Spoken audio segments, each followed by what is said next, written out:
తాకట్టులో ఉన్న బంగారాన్ని విడిపించి ఆ రోజు ఆన్లైన్ ధరకే కొంటుంది కొమ్మూరి గోల్డ్.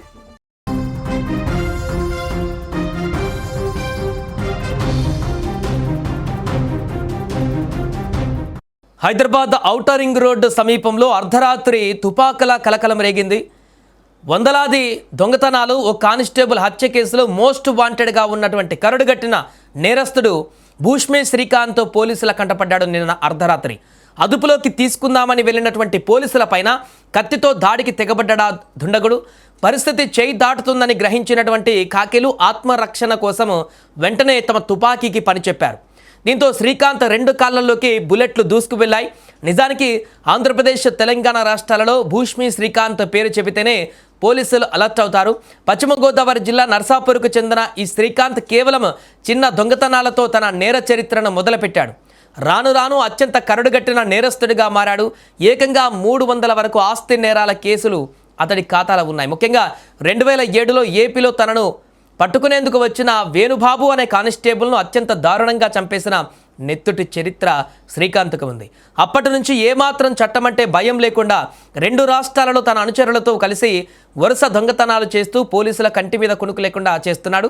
ప్రధానంగా నల్గొండ జిల్లా కేంద్రంతో పాటు చుట్టుపక్కల ప్రాంతాలలో భారీ చోరీలకు పాల్పడి పోలీసులకు చిక్కకుండా చాకచక్యంగా తప్పించుకొని తిరుగుతున్నాడు.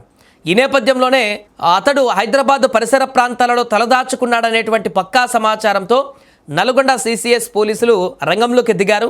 ఎస్పీ ఆదేశాలతో వెంటనే రంగంలోకి దిగిన ప్రత్యేక పోలీసు బృందం అతడి కోసం గాలింపు చర్యలు ముమ్మరం చేశారు.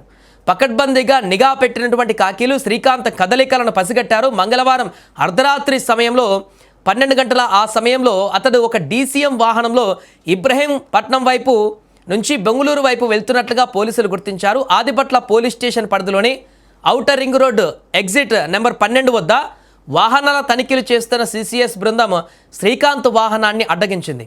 అక్కడే అసలు డ్రామా మొదలైంది. పోలీసులను చూసిన వెంటనే శ్రీకాంత్ ఒక్కసారిగా ఉలికిపడ్డాడు. దొరికిపోతానేమో అన్న భయంతో వాహనం నుంచి కిందకు దూకేసి చీకట్లో పారిపోయేందుకు విశ్వ ప్రయత్నం చేశాడు. ఆ ప్రయత్నాన్ని పోలీసులు సమర్థవంతంగా అడ్డుకున్నారు. తప్పించుకునే దారి లేకపోవడంతో తన దగ్గర దాచుకున్న కత్తితో కాకీలపైన విచక్షణారహితంగా దాడికి దిగాడు.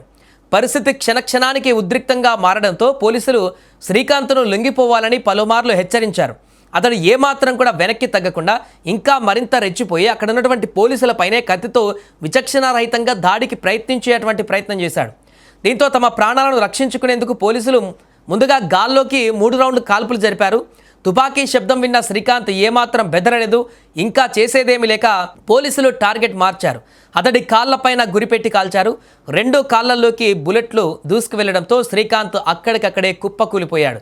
రక్తపు మడుగులో పడి ఉన్న అతన్ని అదుపులోకి తీసుకున్న పోలీసులు వెంటనే వనస్థలీపురం ఏరియా ఆసుపత్రికి తరలించారు. ప్రస్తుతం అతడి పరిస్థితి నిలకడగానే ఉన్నట్లు వైద్యులు తెలిపారు. ఇక సమాచారం అందుకున్న వెంటనే ఆదిపట్ల స్థానిక పోలీసులు ఉన్నతాధికారులు హుటాహుటిన ఘటనా స్థలానికి చేరుకొని పరిస్థితిని సమీక్షించారు. మోస్ట్ వాంటెడ్ క్రిమినల్ దొరకడంతో నల్గొండ జిల్లా పోలీసులతో పాటు 2 రాష్ట్రాల పోలీసులు ఇప్పుడు ఊపిరి పీల్చుకున్నారు. అతన్ని కస్టడీలోకి తీసుకొని విచారిస్తే ఎన్నో దొంగతనాలు, ఇతర నేరాలకు సంబంధించిన కీలక విషయాలు బయటపడే అవకాశం స్పష్టంగా కనిపిస్తోంది. అత్యంత రద్దీగా ఉండే ORR మీద అర్ధరాత్రి జరిగిన ఈ కాల్పుల ఘటనతో అటుగా వెళ్తున్న వాహనదారులు, స్థానికులు తీవ్ర భయాందోళనకు గురయ్యారు. ఏది ఏమైనా దొరికినట్టే దొరికి పోలీసుల ప్రాణాలు తీసేందుకు ప్రయత్నించిన కరడుగట్టిన నేరస్తుడిని చాకచక్యంగా పట్టుకున్న పోలీసుల సాహసాన్ని అందరూ ప్రశంసిస్తున్నారు. దర్యాప్తు వేగవంతం చేసిన పోలీసులు త్వరలోనే మరిన్ని విషయాలు కూడా వెల్లడించనున్నారు.